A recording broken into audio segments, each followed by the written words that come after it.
Dharma friends.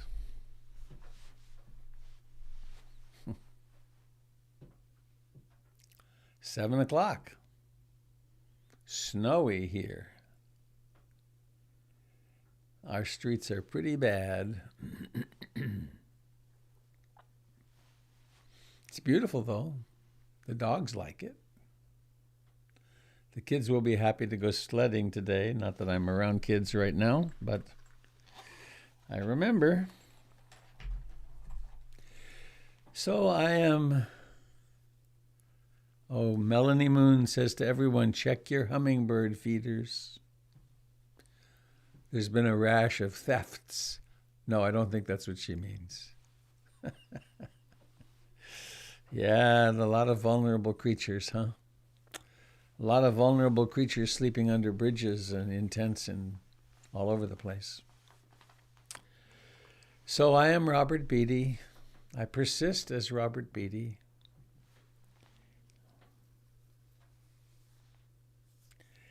I'm coming to you from Portland, Oregon. And this is a broadcast of the Portland Insight Meditation Community.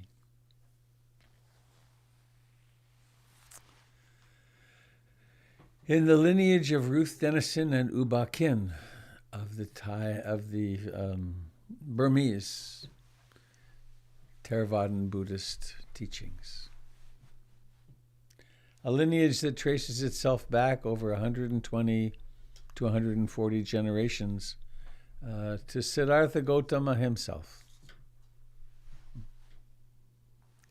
Great website, portlandinsight.org, and mine, robertbeatty.com. Those of you that are joining us on Facebook and YouTube, if you want to be part of the Zoom conversation, which is more engaging, you can go to robertbeatty.com and find the link. So, I have a wonderful traditional reading this morning.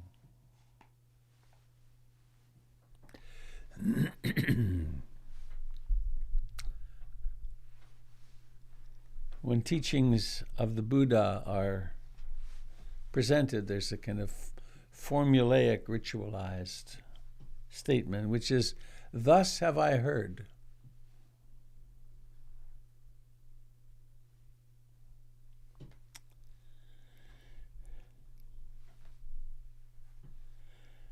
The Buddha was out on alms round, and he was encountered by a wanderer named Bahia. He stopped the Buddha on the street in Savatthi and said, "Venerable Sir, you are the Shramana Gautama. Your Dharma is famous throughout the land. Please tell me that I may understand the truth." The Buddha replied, "We are on alms round, Bahia. This is not the right time. Life is uncertain, Venerable Sir. We never know when we're going to die. Please teach me the Dharma." The dialogue repeats itself 3 times. 3 times over, the Buddha says the same thing, and Bahia responds in the same fashion. Finally, the Buddha says, "When a Tathagata," he referred to himself as the Tathagata, a one such gone. When a Tathagata is pressed 3 times, he must answer, "Listen carefully, Bahia, and attend to what I say. In the seen, there is only the seen. In the heard, there is only the heard. In the sensed, there is only the sensed. In the cognized, there is only the cognized. Thus should you see that indeed there is no thing here. This, Bahia, is how you should train yourself. Since, Bahia, there is for you in the seen only the seen, and in the heard, in the sensed, only the sensed, in the cognized, only the cognized. And you see that there is no thing here. As you see that there is no thing here, you will see that you are therefore located neither in the world of this, nor in the world of that, nor in any place betwixt the two. This alone is the end of suffering. Upon hearing these words, Bahia was immediately enlightened. Moments later, he was killed by a runaway cow. So he was right, life is uncertain. Later, Bahia was awarded the title of the disciple who understood the teachings the most quickly.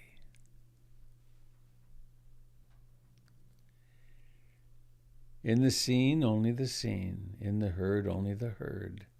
In the sensed, only the sensed. In the cognized, only the cognized. And you see that there is no thing here. You will therefore see that indeed there is no thing there. As you see that there is no thing there, and you see that you are therefore located, neither in the world of this, nor in the world of that, nor in any place betwixt the two. This alone is the end of suffering. Upon hearing these words, Bahia was immediately enlightened. Moments later, he was killed by a runaway cow.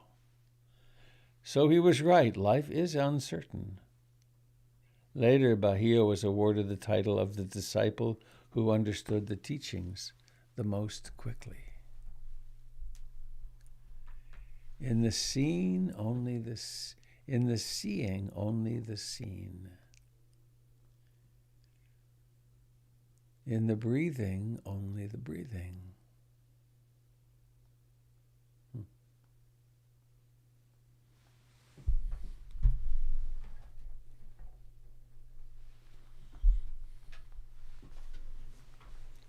And so, in keeping with ancient tradition,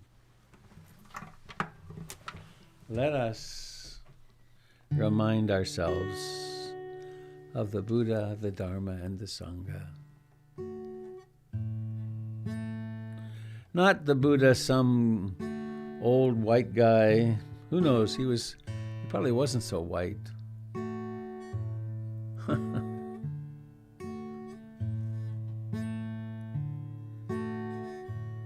But not a man who lived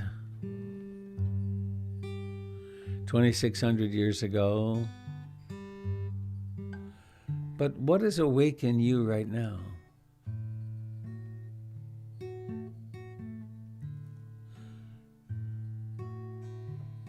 What is the knowing faculty? What hears the sounds of these sounds, some of them slightly muffled, coming out of nowhere. Refuge in the Buddha, in the Dharma and the way things actually are, and in the community of practice that comes down to us over 2,600 years.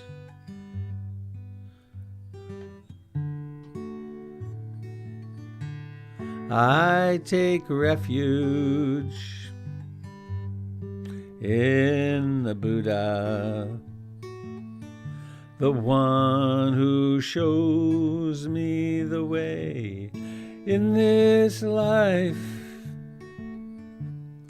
Namo Buddhaya, Namo Buddhaya, Namo Buddhaya.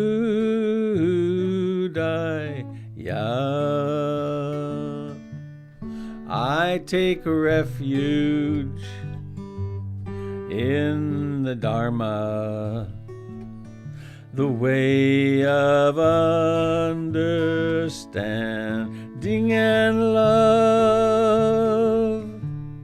Namo Dharmaya, Namo Dharmaya, Namo Dharmaya.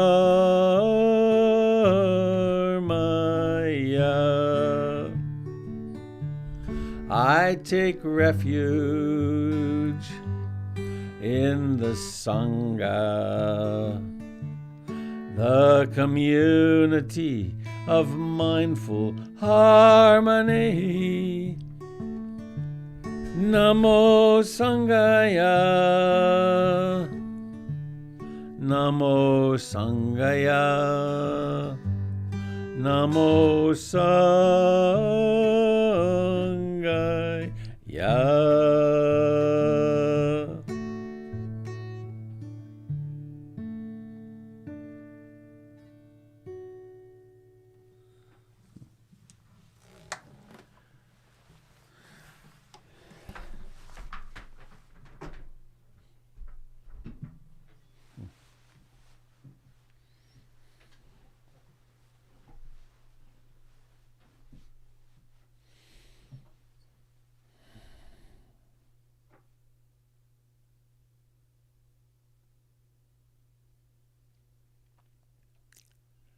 There's a longing, isn't there?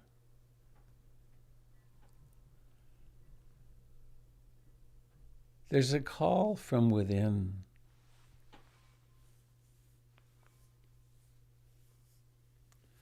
We can, and most people do, stay profoundly enmeshed in the activities of the world, survival, reproduction, entertainment, caring for others.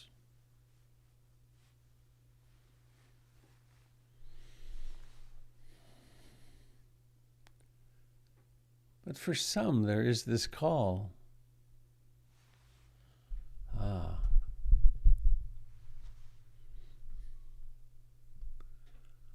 Just been notified. The sound is low. Well, the sound is low, isn't it? That's very odd. I think that might be better now. Yes. The mere twirl of a knob. So for some of us, there's this call from within that says, pay attention.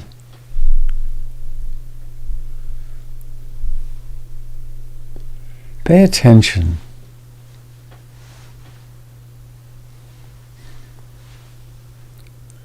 To what? To this experience of self. What is myself?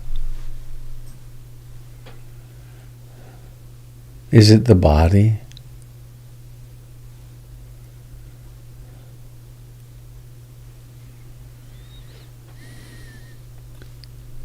Is it the feelings, the pleasant and unpleasant experiences of the sense doors?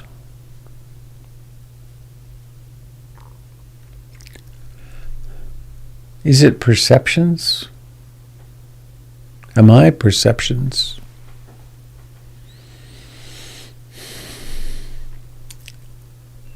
Am I these mental formations, these thoughts? Our familiar somebody suit. This is how I think, this is how I behave.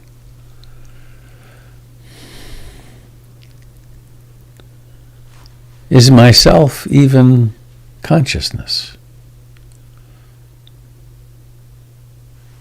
Where among these experiences do I find something that lasts?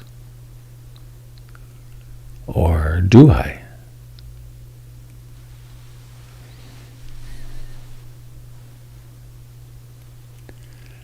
And so in the company, the good company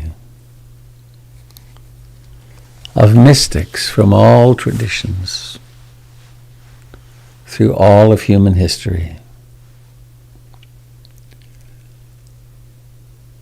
we take the seat of our awakening.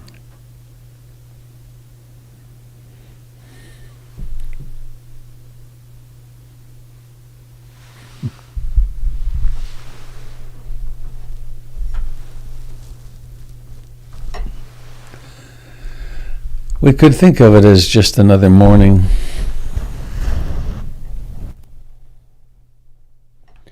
Just another meditation.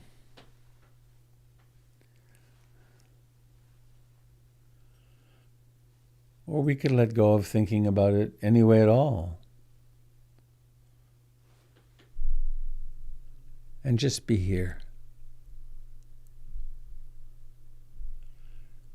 Be here with this breath right now.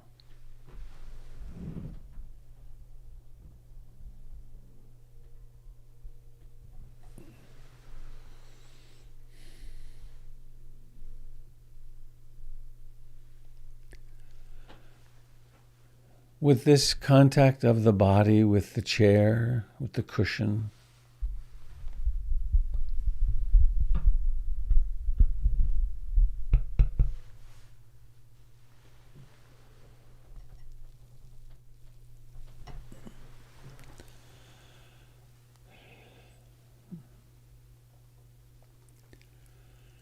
this life right now, here.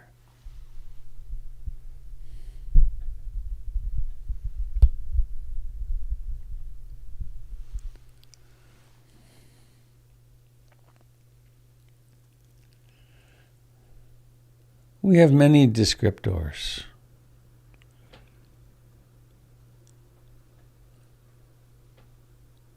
Rest back into the present moment.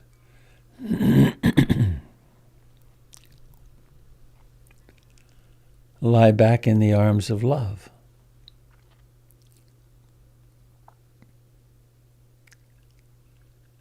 There's no one to be right now.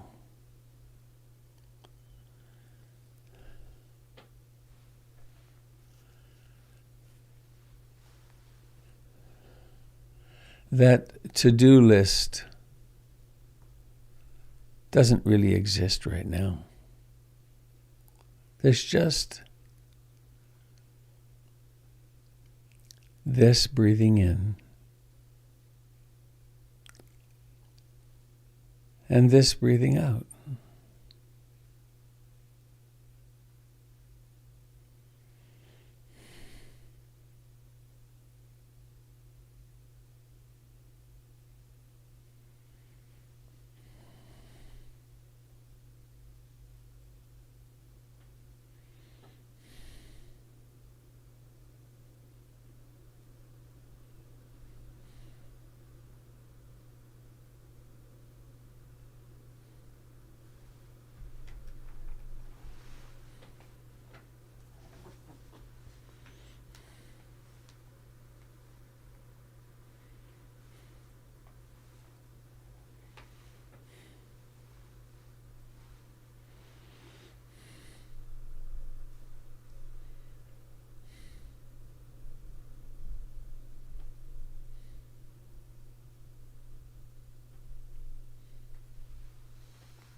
What if it's true?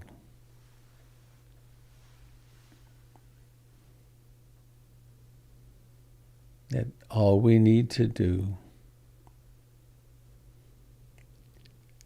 is notice the absolutely simple sensations of breathing in and breathing out.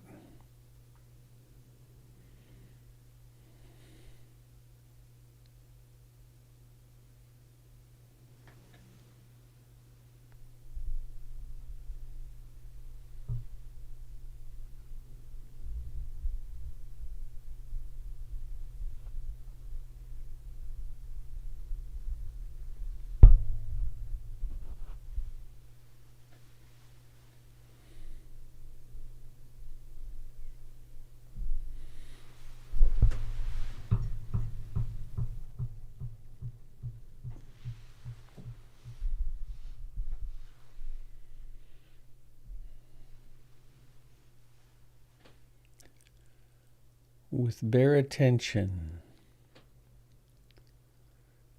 uninterpreted attention, simply presence.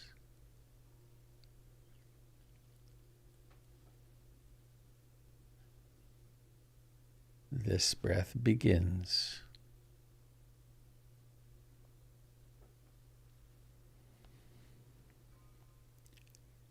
It rises to fullness.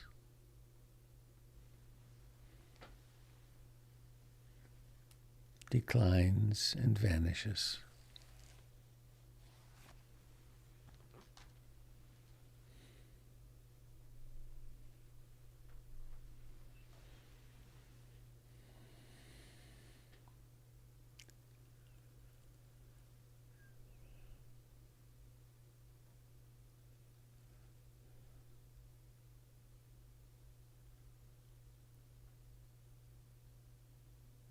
And what about that mood?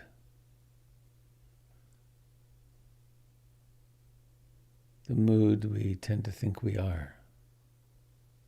What is the mood of this moment?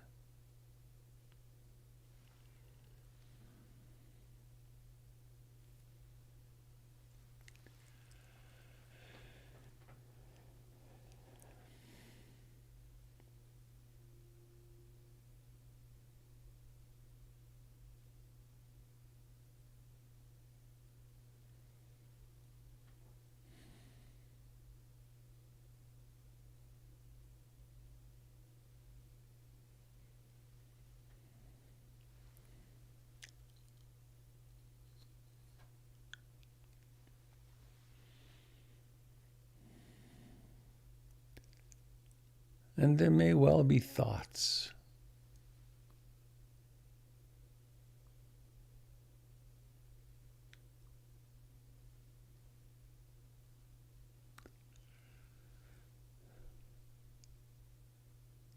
Generally, we tend to believe we are our thoughts.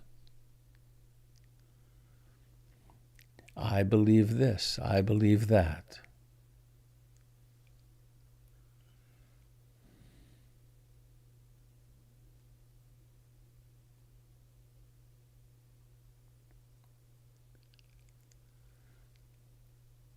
Seeing in the thoughts only thoughts.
somehow,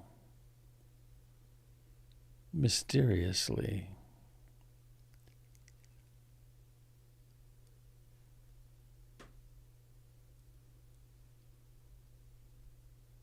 awareness awakens in the middle of a wandering mind.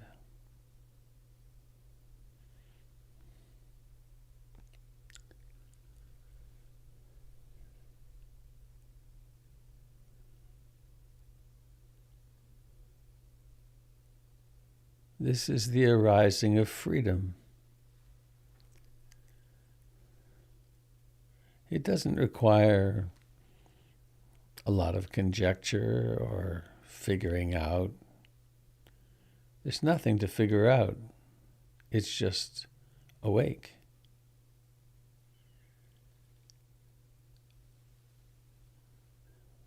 And then we have the intention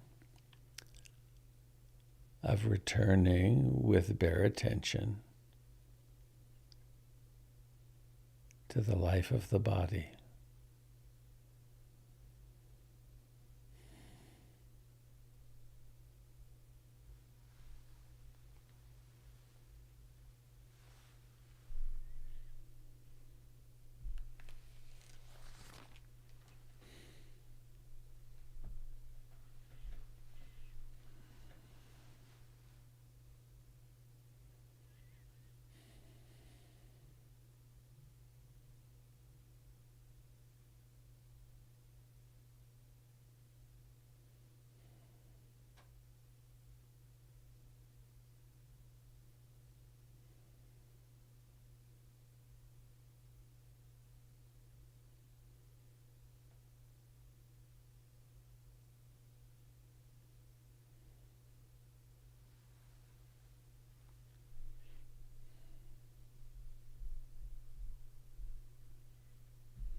Mindfulness illuminates experience.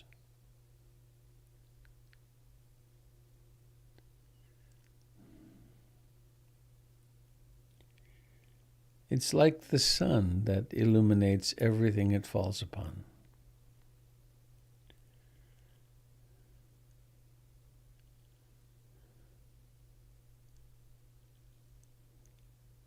In time, we develop a mind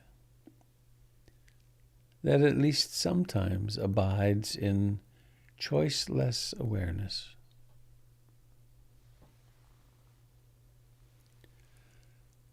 The stability is such that there's no need to be returning to the breath. There's just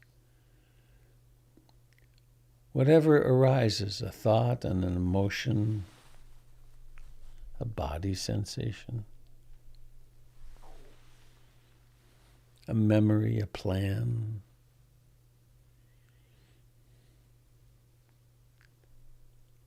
They are all noticed with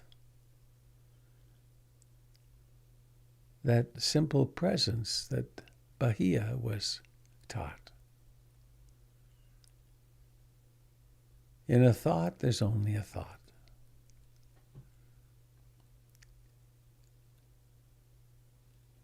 In one of those psychological, emotional story times, perhaps old trauma even emerging.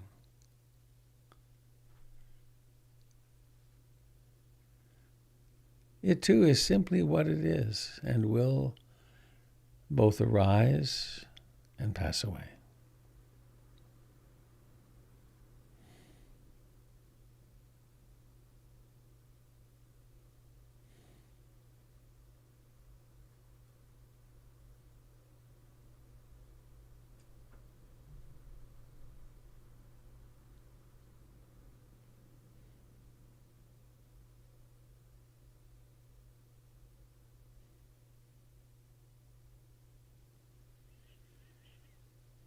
And so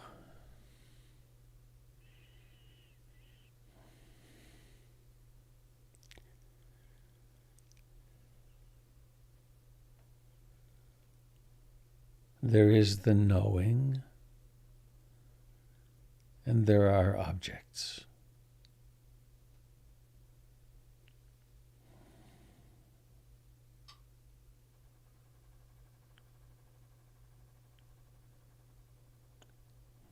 Sounds arise and are known, and they vanish.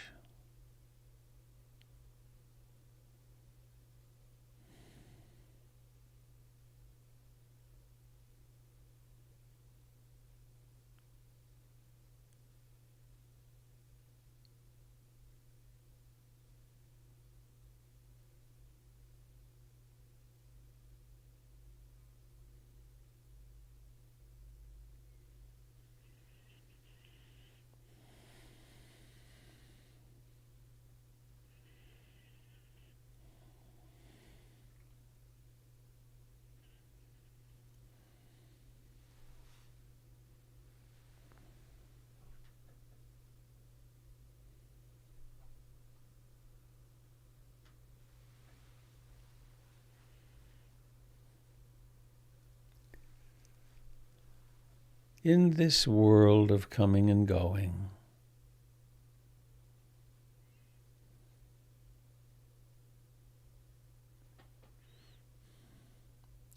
there inevitably is plenty of dukkha, simply because of the coming and going.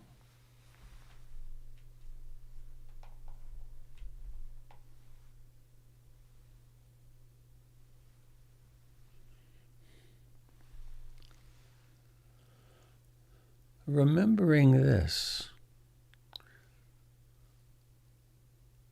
how can we be anything but loving?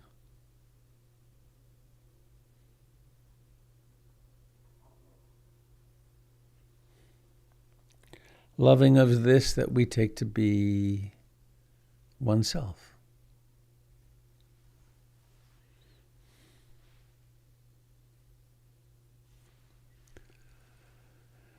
What a journey this self has been on since it was born.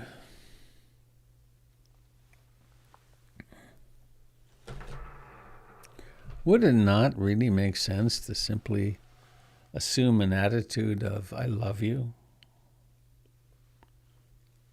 I'm here for you,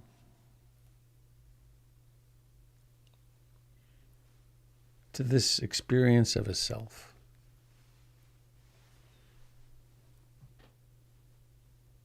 And so why not try that on the in-breath? Try, I love you with your name at the end.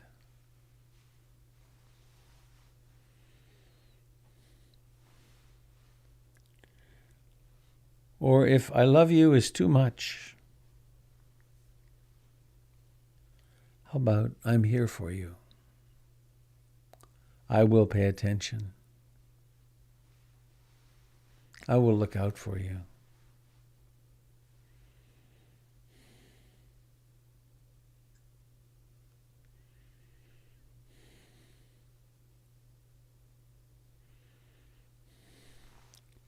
And then on the out-breath, thinking of someone that you love easily with whom there's few impediments.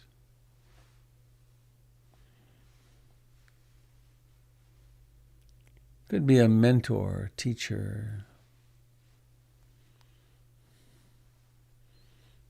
Could be anyone. Could be a pet. Somewhere where you've known with certainty that you really are loved. And you naturally wish for this being. May you too feel great love for yourself and caring.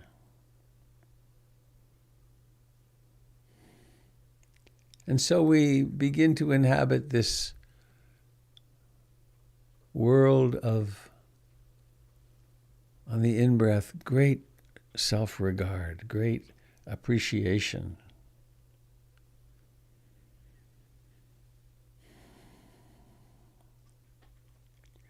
On the out-breath, great appreciation and regard for the other as someone, something worthy of our greatest respect. Passing through a lifetime, finding our way,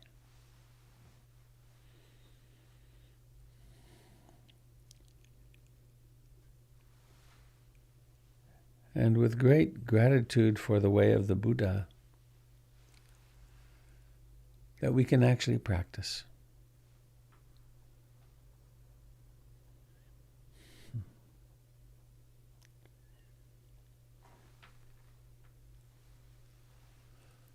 And it will happen today that this gathering will end and we'll head off into our lives. Why not form the intention to bring mindfulness into every activity? To bring loving regard to every relationship.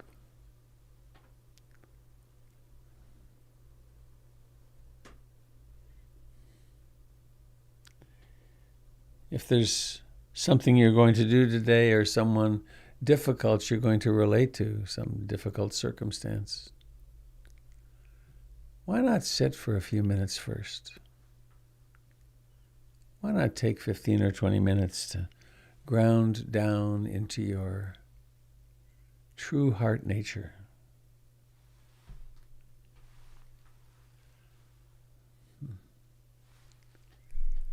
And coming now into contact with the body, with the feet and legs,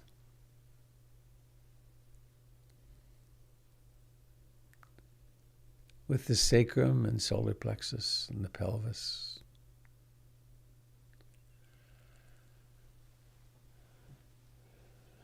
With breathing in and out, with the life in what we think of as the face, and the life in the cheeks and the eyes, the lips.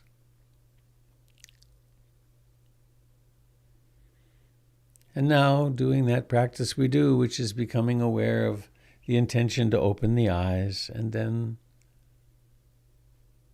mindfully, knowingly, intentionally doing the work of opening the eyes, pulling the lids up.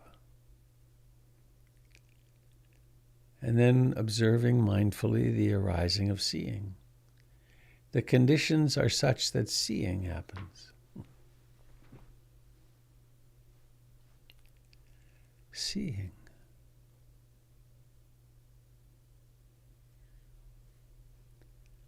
And the conditions are such here that I have 49 little pictures.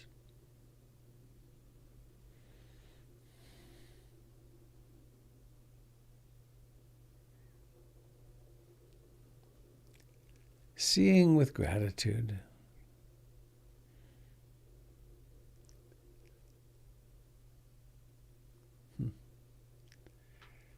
It is an astounding privilege to play this role. And I'm always changed by practicing together.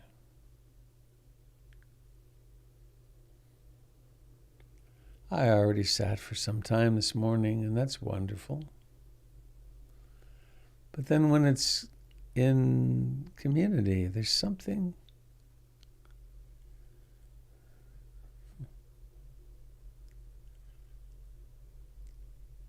it's really beautiful. And I have a little plot that today as I walked out of the house, and I did my commute, which is, I don't know, what is it, 40 feet? Through the snow and the rain, carrying my guitar. I had an overwhelming moment of gratitude to Alicia, who is here, whose brilliant idea it was. I'm going to really overdo it here, Alicia. I know you don't like this, but I'm going to do it for just a second. Here she is feeling embarrassed and nodding, and I won't stay long. Alicia, whose incredible idea it was to create a GoFundMe and make my little house happen. This would have been a trip in the tent. I could have done it. I had a heater, but it would have been primitive and difficult. And here I worry about the noise of the heater going on and off for the broadcast. So Alicia, and to that brilliance that came through, and to everyone who helped make that happen. I love this little house. It's really good thing. So that's all the announcement-y stuff I want to do today. I do have a retreat coming up at the end of the month. You can find the info on the website. And PIMC goes on with all kinds of teachings, including those of Jim, who's here. Do you have a Qigong thing coming, Jim, soon? Not till the 20th. It's not tomorrow. It's a week from tomorrow. All right. Till 2. Save this date. So I now invite you to share if you have something you would like to.